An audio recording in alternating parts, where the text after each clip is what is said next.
আসসালামু আলাইকুম। আমি গ্রামে আসছি এখন। আমার বাস্তি, আমার ভাগিনারা ওরা বলতেছে যে ফুপি, খালা আমাদেরকে ঘুরতে নিবা না। তা অনেক রোদ জানেন গ্রামে, কারণ এবার ঈদ কাটানোটা অনেকটা কষ্ট হয়েছে। তবে রোদ থাকার কারণে হয়তো একটু ভালো হয়েছে, কষ্ট হইলো। তো এখন ওরা এত খারাপ করতেছে মাথারে, ওরা পার্কে যাবে, তাই এখন আমরা চলে আসলাম পার্কে। ঋষিকেল সাইকেল পার্ক আমাদের মসুদ্রি হাটে এটা হয়েছে। তো ওইখানে যাওয়ার পরে টিকিট কাটলাম। আমি টিকিট কাটার পরে, কারণ টিকিট কাটতে হয়, একজনের 30 টাকা করে নিছে।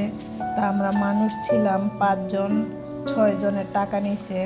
তাই ভিতরে ঢুকলাম, প্রথমে ভিতরে টিকিট কেটে পরে ঢুকলাম, কারণ আমি যারা টিকিট কাটছি যে জমা নিছে তাকে দেখাই নাই। এখন ভিতরের দিকে যাইতেছি, দেখেন, কারণ আমাদের বাড়িতে সবাই আসছে যখন এই পার্কটা নতুন হয়েছে। খালি বাচ্চারা বলতেছে অনেক সুন্দর পার্ক, অনেক সুন্দর পার্ক, চলো না ফুপি, চলো না, ঢাকাতে থাকতেই বলছে। তাই এখন ওদেরকে নিয়ে আজকে যাইতেছি পার্কটার মধ্যে দেখার জন্য যে কত না সুন্দর। তবে বাচ্চাদের জন্য ঠিক আছে, আর আমাদের জন্য ঠিক আছে, বাচ্চারা আনন্দ পাওয়াটাই মানে আনন্দ। আর পার্ক বলতেই হয়েছে জোড়া, কারণ জোড়া ছাড়া যদি পার্কে যাই মজা হয় না, কারণ সাথে জোড়া যদি হয় তাহলে মজা হয়। তাই এখন আমরা তো বাচ্চা নিয়ে আসছি, আমরা দুনো ননদ ভাবি মিলে আসছি এখন। অনেকে বলে যে আপনার ভাবিকে দেখি না ভিডিওতে, বাচ্চাদেরকে দেখি না ভিডিওতে কেন? ভাই, আমাদের বাচ্চাগুলো আমি আনতে চাই না সব সময়।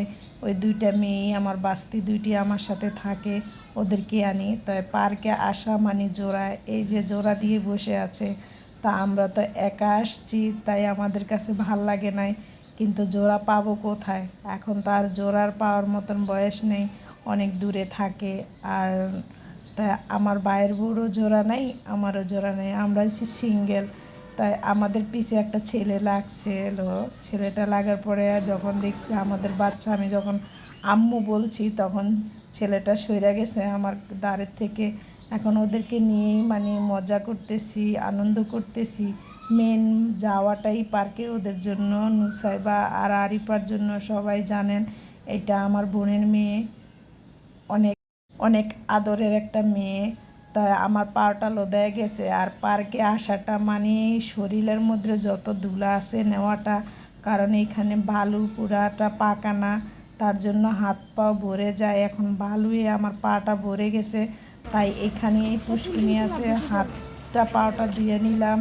আর এখন আমি হাঁটতেছি, কারণ ঢং করতেছি আর কি একটু। দেখি, আমি আমার ভাইয়ের বলকে বলে যে একটু ভিডিও কর, দেখি আমি একটু হাঁটি। তা আমার বাস্তি বলতেছে পুপি তুমি হাঁটো। তা আমি এখন হাঁটতেছি, হাইটে আর হাঁটতেছি, আর ওরা ভিডিও করে। তা এখন আমি বলি, আমার ভাইয়ের বউ বলতেছে আপা আপনি ওই লাভটার বগলে যান। এখন আমি লাভটার বগলে গেছি, যাওয়ার পরে দেখি অনেকগুলা ছেলেগুলা মানে আমি যখন এখানে যা দাঁড়াইছি ওরা সইরা গেছে গা। তাই এখানে একটা ফুল মানে এগুলা প্লাস্টিকের ফুল ছিল, দেখতে খুবই সুন্দর। ওইখানে যাই আমি একটু দাঁড়াইছি। আর একটা মেয়ে দোলনাতে বসা, ওকে আমি যাই বলি আপু তুমি ওঠো ওঠো আমি বসবো। ওই মেয়ে বলতেছে আপু একটা সেলফি তুলি পরে উঠি। তা আমি ওকে উঠায় দিয়ে আমি বসছি। যে দৃশ্যটা ভালোই, খারাপ না, মোটামুটি সুন্দরই দেখতে। তবে আমাদের মসজিদের হাটে হয়েছে, আমাদের জন্য অনেক ভালো হয়েছে। মাঝে মাঝে আমরা ঘুরতে আসবো, বাচ্চাদেরকে নিয়ে সময় কাটাবো, ঘুরতে আসবো, বাচ্চাদেরকে নিয়ে সময় কাটাবো। আবার এখানে লেখা দিতে সাবধান ফুল ছিঁড়া যাবে না। তো আমরা তো ফুল ছিঁড়বো না। তা আমার